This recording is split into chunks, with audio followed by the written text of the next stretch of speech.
రోజు రోజుకి గోల్డ్ రేట్లు పెరుగుతున్నాయి. తాకట్లో ఉన్న బంగారానికి వడ్డీలు పెరుగుతున్నాయని టెన్షన్ పడుతున్నారా? కొమ్మూరి గోల్డ్ వచ్చాక ఆ టెన్షనే పోయింది. Kommuri gold. Middle east countries లో దాడులు భీకరంగా జరుగుతున్నాయి. ఇరాన్ అమెరికా స్థావరాన్ని లక్ష్యంగా చేసుకుని దాడులు చేస్తూ ఉంది. దీంతో గల్ఫ్ కంట్రీస్ అన్ని కూడా ధ్వంసమవుతున్న పరిస్థితి. అలాగే అమెరికా కూడా రీసెంట్గా జోర్డాన్లో ఒక ఎయిర్ బేస్ పైన ఇరాన్ అటాక్ చేస్తుంది. సో దగ్గరగా అమెరికాకు సంబంధించిన 17 మంది సైనికులు చనిపోయారనే వార్త బయటకు వచ్చింది. దీని తర్వాత అమెరికా దానికి స్పందించి ప్రతి దాడులు చేసింది ఇరాన్ పైన.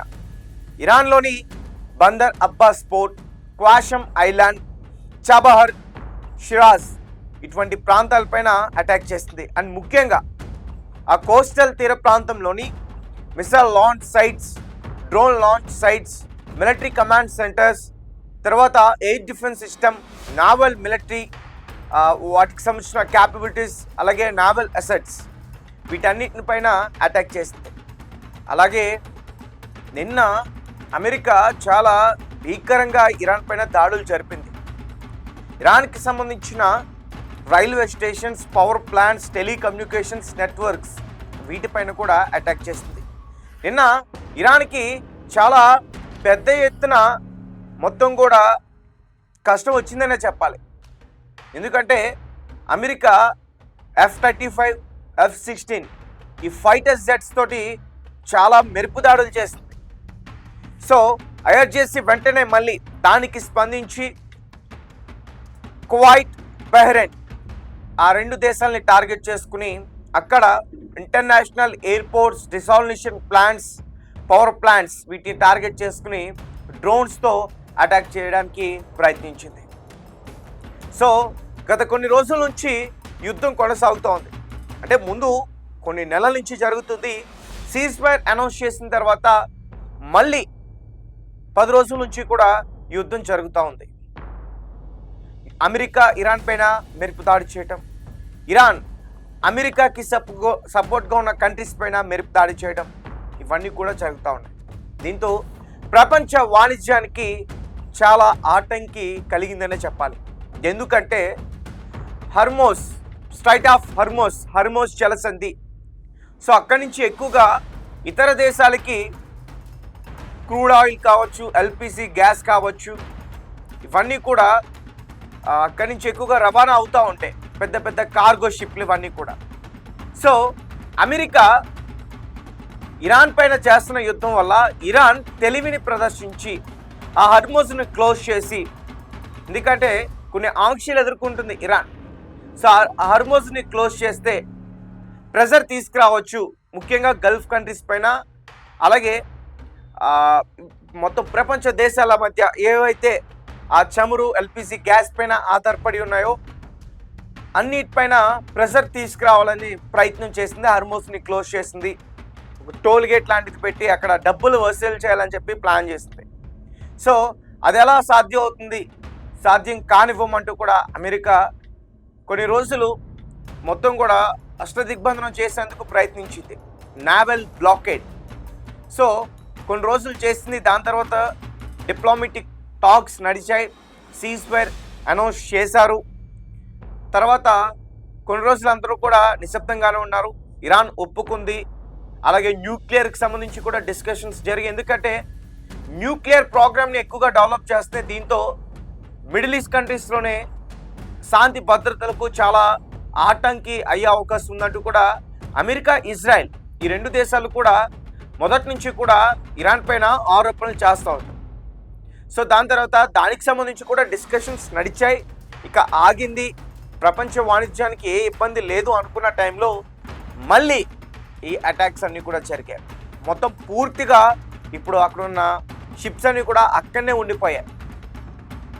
ఒకవేళ ఇరాన్ని కాదని ఏదైనా కార్గో షిప్ అమెరికా అండుతో బయటికి రావడం కానీ లేదంటే లోపలికి వెళ్ళడం కానీ ఇలాంటివి చేస్తుంటే ఇరాన్ హెచ్చరిస్తుంది, మేము ఖచ్చితంగా అటాక్ చేస్తామని. లేదంటే సీమైన్స్ని పేల్చేస్తాం వాటితో మీ బోట్స్ని, పెద్ద పెద్ద షిప్స్ని. ఆల్రెడీ యుఏఈకి సంబంధించి, కువైట్కి సంబంధించి 2 షిప్స్ని ఇలాగే పేల్చేసింది ఇరాన్. ఎవరు కూడా ఊహించలే ఇరాన్ ఇలా అటాక్ చేస్తుందని చెప్పి. నిజంగా ఆ షిప్స్ రెండు కూడా అమెరికా అన్నతో బయలుదేరాయి, కానీ ఇరాన్ మెరుపు దాడి చేసి ఆ రెండింటిని కూడా అంతం చేశాయి. కొంతమంది సైనికులు కూడా చనిపోయారు, అందులో మన భారతీయులు కూడా ఉన్నారు. సో ఏదైనప్పటికీ ఈ యుద్ధం అయితే మాత్రం భీకరంగా జరుగుతుంది. ఇక ఎన్ని రోజులు జరుగుతుందో, ఇంకా ఎంతమంది చనిపోతారు. ఇక ఇప్పటివరకు మిడిల్ ఈస్ట్ కంట్రీస్లో అమెరికా, ఇరాన్, సో ఈ రెండు దేశాల వల్ల గల్ఫ్ కంట్రీస్ కూడా ఇబ్బంది పడుతున్న పరిస్థితి. సో వారు కూడా డైరెక్ట్గా ఈ వార్లోకి ఇన్వాల్వ్ అయ్యే అవకాశం ఉందంటూ కూడా చెప్తా ఉన్నారు అంతర్జాతీయ నిపుణులు. ఎందుకంటే ఎన్ని రోజులని ఇలా భరిస్తారు, వారి ఇన్ఫ్రాస్ట్రక్చర్ డ్యామేజ్ అవుతుంది. అండ్ మరీ ముఖ్యంగా ఇరాన్ ఏం హెచ్చరిస్తుంది గల్ఫ్ కంట్రీస్ని, మీ పవర్ ప్లాంట్సే మా నెక్స్ట్ టార్గెట్. తర్వాత డిసాలినేషన్ ప్లాన్స్, మేము మొదటి నుంచి కూడా చెప్తున్నాం, గల్ఫ్ కంట్రీస్కి డిసాలినేషన్ ప్లాన్స్ చాలా చాలా ఇంపార్టెంట్. అవన్నీ కూడా ఎడారి దేశాలు, అక్కడ వారికి మనకున్నట్టు నదులు ఇలాంటివేమీ ఉండవు. సముద్రపు నీరునే వారు తాగాలి, దాన్ని ఈ డిసాలినేషన్ ప్లాంట్స్ ద్వారా ప్యూరిఫై చేసుకుని వారు తాగుతారు. అలాంటి డిసాలినేషన్ ప్లాంట్స్ పైన ఇరాన్ కనుక అటాక్ చేసిందంటే ఖచ్చితంగా వారు చాలా ఇబ్బంది పడాల్సిన పరిస్థితి వస్తుంది. ఎందుకంటే చాలా రేర్గా ఉంటాయి డిసాలినేషన్ ప్లాంట్స్, అవి నిర్మించడానికి కూడా కొన్ని సంవత్సరాలు పడతాయి. సో ప్రస్తుతం కువైట్, బహ్రెయిన్ ఈ రెండు దేశాల్లో ఉన్న పవర్ ప్లాంట్స్, డిసాలినేషన్ ప్లాంట్స్, తర్వాత ఇంటర్నేషనల్ ఎయిర్పోర్ట్స్, వీటిని టార్గెట్ చేసుకుని ఇరాన్ డ్రోన్స్తో అటాక్ చేస్తుంది.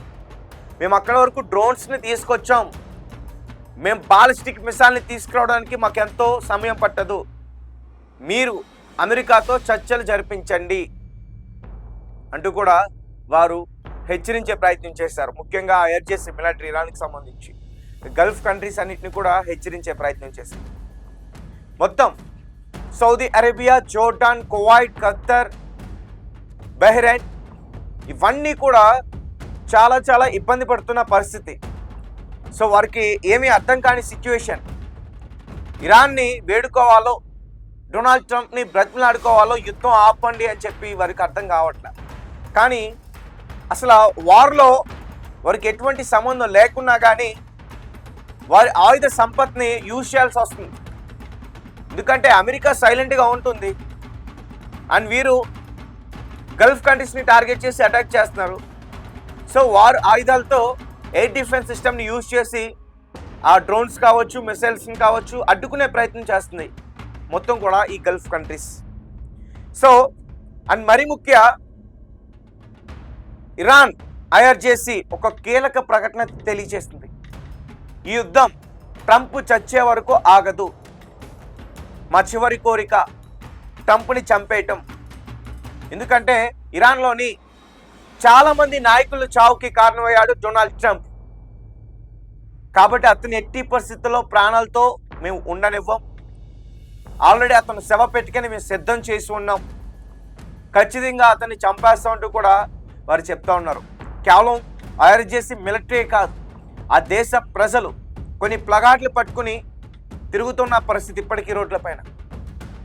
అలాగే ఆ దేశ నాయకులు వారు కూడా సీజ్ఫైర్ అని, డిప్లొమాటిక్ టాక్స్ అని, సో ఇలా మాట్లాడిన వారు ఇప్పుడు అతని చావు మాత్రమే మాకు కావాలి, అదే మా చివరి కోరిక, అప్పుడే మేము యుద్ధం ఆపుతాం, సుదీర్ఘ యుద్ధానికి మేము సిద్ధంగా ఉన్నట్టు కూడా వారు తెలియజేశారు.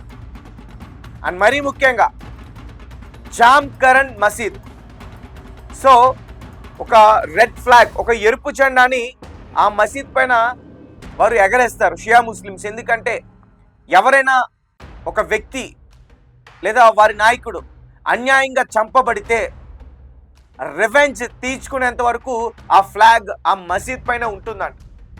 నిజంగా దాన్ని ఎలా చెప్తున్నారంటే డిక్లరేషన్ ఆఫ్ వార్.